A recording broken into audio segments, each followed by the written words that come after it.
नमस्कार और इस गहन विश्लेषण में आपका स्वागत है। आज हम एक ऐसे विषय पर बात कर रहे हैं जो अक्सर परिचित सा लगता है, पर शायद जिसकी गहराई हम उतनी नहीं समझते हैं। हिंदू धर्म की मूलभूत परिभाषा और हमारा आधार है प्रस्तुत स्रोत सामग्री, जो हिंदू धर्म सनातन परिभाषा और विकास के पहले अध्याय से कुछ उद्धरण है।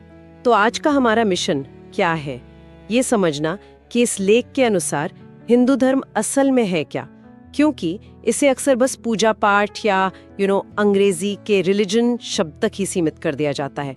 हम देखेंगे कि ये स्रोत इसके मूल सिद्धांतों, उत्पत्ति, विकास और आज के समय में इसकी प्रासंगिकता पर क्या कहता है। अक्सर लगता है ना कि हिंदू होना मतलब बस मंदिर जाना, कुछ रीतियों का पालन करना, पर क्या कहानी यहीं खत्म होती है?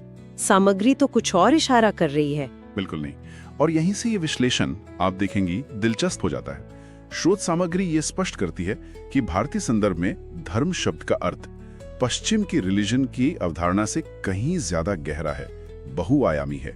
जैसा स्रोत बताता है, धर्म सिर्फ ईश्वर में आस्था या उपासना की विधि नहीं है, बल्कि ये वो सिद्धांत हैं जो व्यक्ति, समाज और यहाँ तक के पूरे ब्रह्मांड को एक संतुलन में, एक व्यवस्था में बनाए रखता है।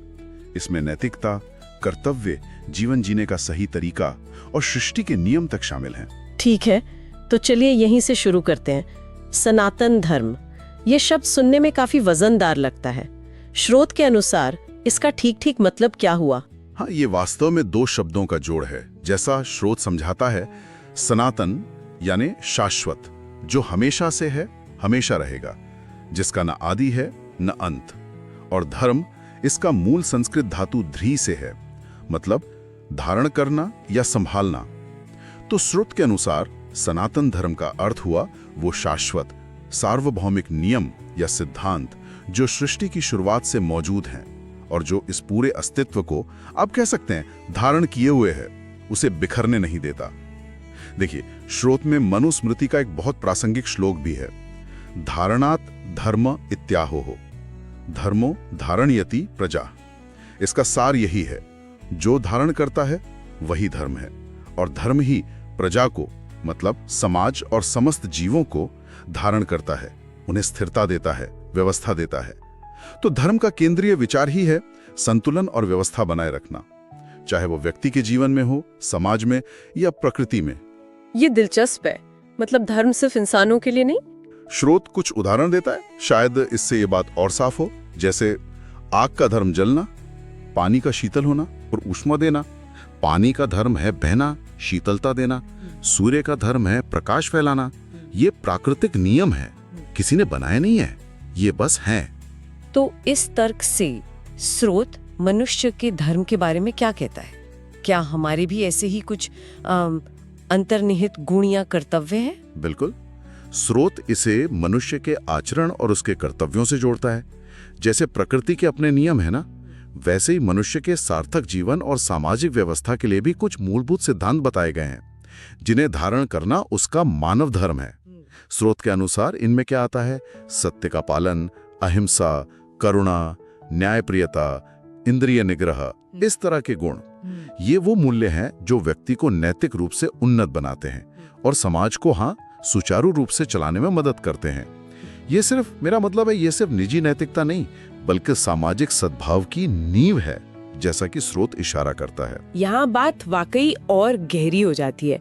स्रोत एक बहुत महत्वपूर्ण बात कहता है कि कई अन्य पंथों या मजहबों के बिल्कुल उलट हिंदू धर्म का कोई एक संस्थापक या पैगंबर नहीं है। मतलब ये किसी एक व्यक्ति की शिक्षाओं से शुरू नहीं हुआ। इसका क्या मतलब निकलता है फिर? ये एक बहुत मौलिक अंतर है, जैसा स्रोत रेखांकित करता है। इसका अर्थ है कि यह परंपरा किसी एक क्षण में स्थापित नहीं हुई, बल्कि हजारों वर्षों में धीरे धीरे विकसित हुई, अनुभवों से, चिंतन से, विभिन्न ज्ञान धाराओं के संगम से। स्रोत इसकी जड़ों को वैदिक काल तक ले जाता है, जिसे वो लगभग 5000 साल या शायद उससे भी पुराना मानता है।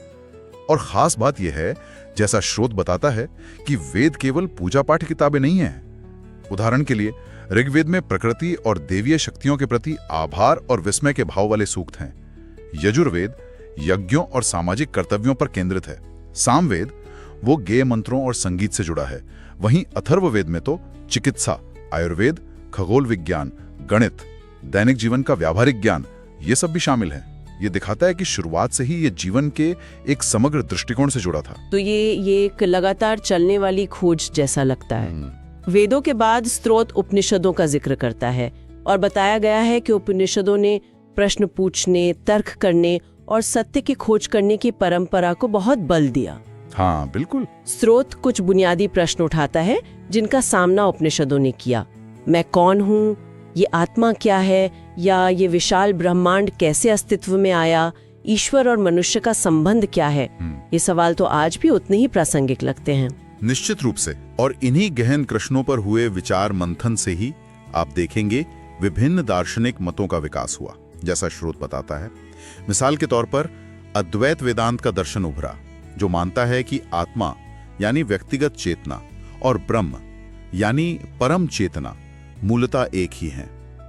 दूसरी ओर द्वैत दर्शन विकसित हुआ, जो आत्मा और परमात्मा को अलग मानता है। इसी तरह योग दर्शन ने मन, शरीर और चेतना को साधने के व्यवहारिक मार्ग प्रस्तुत किए। स्रोत इस बात पर जोर देता है कि ये विविधता किसी एक सत्ता के आदेश से नहीं आई, बल्कि ये स्वतंत्र चिंतन और अनुभवजन्य खोज का परिणाम थी। ये ज्ञान की एक विशाल परंपरा की तरह लगता है। अब बात करते हैं उन ग्रंथों की जिनका जिक्र अक्सर होता है। स्रोत वेदों के बारे में तो बता ही चुका है कि वे सिर्फ धार्मिक ग्रंथ नहीं, ज्ञान का भंडार हैं। विज्ञान, गणित, दर्शन, सामाजिक नियम, सब कुछ। हाँ, और वेदों के बाद उपनिषद। हाँ, और वेदों के बाद उपनिषदों का स्थान आता है। स्रोत उनकी संख्या 108 बताता है। हालांकि कुछ प्रमुख उपनिषद ज्यादा महत्वपूर्ण माने जाते हैं। ये ग्रंथ मुख्य रूप से आत्मा, ब्रह्म और सृष्टि के गूढ़ रहस्यों पर ध्यान केंद्रित करते हैं। स्रोत 2 प्रसिद्ध महावाक्यों का उल्लेख भी करता है, अहम ब्रह्मास्मि, मैं ही ब्रह्म हूँ। हाँ, और तत्वमसि, तुम वही हो। बिल्कुल। यहाँ आकर्षक बात यह है कि ये सूत्र किसी बाहरी ईश्वर की पूजा से ज्यादा स्वयं के भीतर उस परम सत्य को अनुभव करने की बात करते हैं। ये उस एकात्मता की ओर इशारा करते हैं जहां व्यक्ति और ब्रह्मांडीय चेतना में कोई भेद नहीं रह जाता। ये अद्वैत वेदांत का मूल आधार है। और फिर भगवद गीता, स्रोत इसे महज एक धर्मशास्त्र नहीं, बिल्कुल नहीं, बल्कि एक तरह से जीवन की गाइड बुक या जीवन जीने की कला सिखाने वाला ग्रंथ कहता है। ये बात मुझे बहुत महत्वपूर्ण लगी कि जीवन के अलग अलग परिस्थितियों और अलग अलग स्वभाव के लोगों के लिए इसमें विभिन्न मार्ग सुझाए गए हैं। हाँ बिल्कुल। जैसा कि स्रोत बताता है, कर्म योग। हाँ, कर्म योग निष्काम कर्म के माध्यम से, भक्ति योग प्रेम और समर्पण के माध्यम से, और ज्ञान योग ज्ञान और विवेक के माध्यम से। ये एक बहुत व्यवहारिक दृष्टिकोण लगता है। बिल्कुल। गीता का जोर सिद्धांत के साथ साथ व्यवहार पर भी है। इसके अलावा स्रोत पुराणों और इतिहासों जैसे रामायण और महाभारत उनकी भूमिका पर भी प्रकाश डालता है।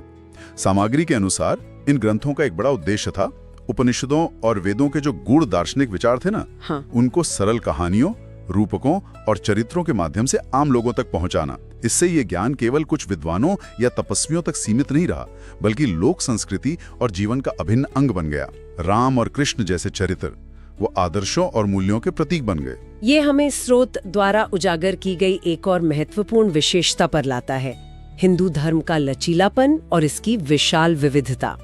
स्रोत कहता है कि ये इसकी एक बड़ी ताकत है। जी हाँ। उदाहरण के लिए कोई ईश्वर को निराकार मानकर ध्यान कर सकता है, तो कोई देवी देवताओं के साकार रूपों की पूजा कर सकता है। सही बात है। कोई ज्ञान मार्ग पर चल सकता है, तो कोई भक्ति में डूब सकता है।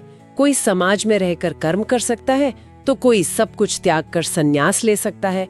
और स्रोत ये स्पष्ट करता है कि ये सभी मार्ग अपनी अपनी जगह मान्य समझे जाते हैं। हाँ, और इस स्वीकृति और विविधता का दार्शनिक आधार स्रोत ऋग्वेद के एक बहुत प्रसिद्ध और महत्वपूर्ण सूत्र में पाता है, एकम सत विप्रा बहुधा वदंती। अर्थात सत्य एक है। सत्य या परम तत्व तो एक ही है, लेकिन ज्ञानी या विद्वान लोग उसे अलग अलग नामों से और अलग अलग रूपों में वर्णित करते हैं। अगर हम इसे बड़ी तस्वीर से जोड़े तो स्रोत के अनुसार ये श्लोक ही हिंदू विचार में बहुलवाद, जिसे अंग्रेजी में प्लूरलिज्म कहते हैं, और सहिष्णुता की नींव है। ये समझाता है कि क्यों यहाँ अलग अलग उपासना पद्धतियां, दर्शन यहाँ तक कि अलग अलग देवता भी शांतिपूर्वक सह अस्तित्व में रह सकते हैं, क्योंकि माना जाता है कि वे सब उसी एक परम सत्य तक पहुंचने के विभिन्न मार्ग हैं। ये बात धर्म और पश्चिम के रिलीजन शब्द के बीच के अंतर को और भी साफ करती है। जैसा हमने शुरू में बात की थी, श्रोत के अनुसार पश्चिम में रिलीजन का संबंध मुख्यतः ईश्वर में विश्वास यानी फेथ और विशेष पूजा पद्धतियों से होता है। हाँ, रिचुअल से। पर श्रोत जिस धर्म की बात कर रहा है वो तो इससे कहीं ज्यादा व्यापक दायरे वाला लगता है। निश्चित रूप से स्रोत इसी व्यापकता पर बल देता है। धर्म के इस भारतीय संकल्पना में, जैसा कि स्रोत स्पष्ट करता है, नैतिकता, मोरालिटी, कर्तव्य, ड्यूटी, सामाजिक उत्तरदायित्व, सोशल रिस्पॉन्सिबिलिटी, न्याय, जस्टिस और यहाँ तक कि ब्रह्मांडीय या प्राकृतिक नियम, यूनिवर्सल लॉ, ये सब समाहित है। स्रोत कुछ उदाहरण देता है, जैसे माता पिता और गुरुजनों का आदर करना पुत्र या शिष्य का धर्म है, राजा का धर्म प्रजा की रक्षा करना है, चिकित्सक का धर्म रोगी का उपचार करना है, सत्य बोलना मनुष्य का धर्म है, प्रकृति और पर्यावरण की रक्षा करना भी धर्म है। इनमें से कई बातें सीधे तौर पर ईश्वर पूजा से नहीं जुड़ती, फिर भी वे धर्म के अनिवार्य अंग हैं। ये वास्तव में एक महत्वपूर्ण प्रश्न उठाता है, जैसा स्रोत भी इंगित करता है, कि क्या अंग्रेजी का रिलीजन शब्द हिंदू परंपरा की समग्र जीवन दृष्टि को व्यक्त करने के लिए पर्याप्त है या ये उसे बहुत संकुचित कर देता है। इस जमाने में क्या मतलब है? क्या ये हजारों साल पुरानी अवधारणाएं और ग्रंथ आज भी प्रासंगिक हैं? इस पर स्रोत का क्या दृष्टिकोण है? स्रोत का नजरिया इस बारे में काफी आशावादी और सकारात्मक है। लेख के अनुसार हिंदू धर्म या सनातन परंपरा आज भी प्रासंगिक है और इसके कई कारण हैं।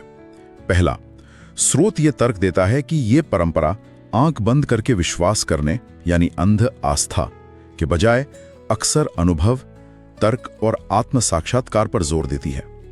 उपनिषदों की प्रश्न पूछने और सत्य की खोज करने की लंबी परंपरा इसी का प्रमाण है। ठीक है। दूसरा, जैसा हमने देखा, ये स्वाभाविक रूप से विविधता और अनेक मार्गों की स्वीकार्यता का सम्मान करती है, जो आज की बहुलवादी दुनिया के लिए एक जरूरी मूल्य है।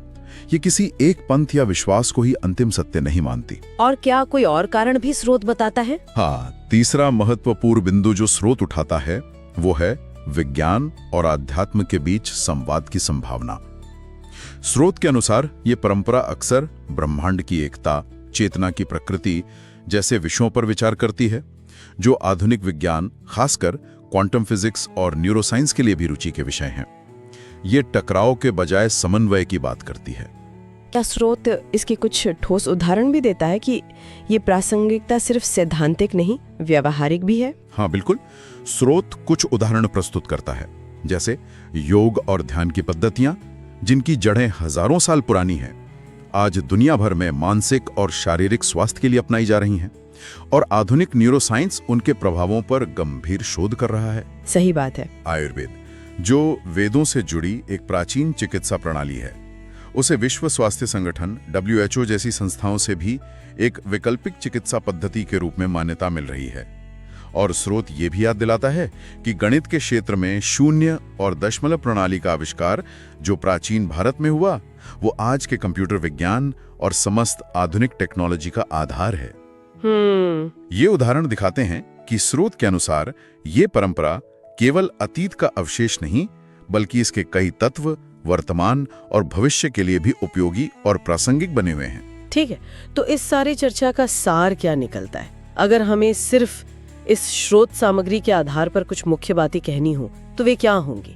मुझे लगता है पहली और सबसे अहम बात जो ये स्रोत स्थापित करता है वो ये है कि हिंदू धर्म केवल पूजा पाठ या कर्मकांड का पर्याय नहीं है, बल्कि ये जीवन जीने की एक समग्र प्रणाली है, एक जीवन दृष्टि है। बिल्कुल सही। और तीसरा, शायद सबसे अनूठा पहलू जो बार बार उभर कर आता है, वो है इसकी आंतरिक विविधता और सत्य एक है, मार्ग अनेक हैं।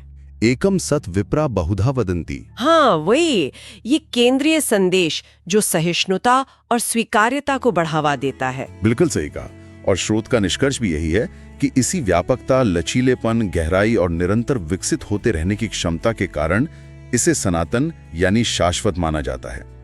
ये प्राचीन होते हुए भी स्रोत के अनुसार अपनी मूलभूत प्रासंगिकता नहीं खोता। क्योंकि ये जीवन के उन बुनियादी सिद्धांतों और प्रश्नों से जुड़ा है जो मनुष्य के लिए हमेशा महत्वपूर्ण रहे हैं। ये सब समझने के बाद मैं श्रोताओं के लिए एक अंतिम विचार छोड़ना चाहूंगी, जो सीधे तौर पर इसी स्रोत से प्रेरित है, पर शायद हमने उसे इस कोण से छुआ नहीं।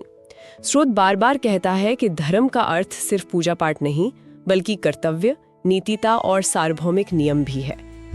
तो क्या इसका ये मतलब निकाला जा सकता है स्रोत के ही तर्क के आधार पर कि आज के युग में यदि कोई व्यक्ति पारंपरिक रूप से आस्तिक नहीं भी है या पूजा पाठ नहीं करता, लेकिन अपने सभी व्यक्तिगत, सामाजिक और यहाँ तक कि पर्यावरणीय कर्तव्यों का पालन पूरी निष्ठा, ईमानदारी और करुणा के साथ करता है, तो क्या वो भी एक तरह से धर्म का ही पालन कर रहा है?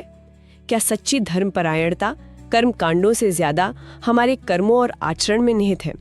इस पर विचार किया जा सकता है। इसी विचार के साथ आज का ये गहन विश्लेषण यहीं समाप्त करते हैं।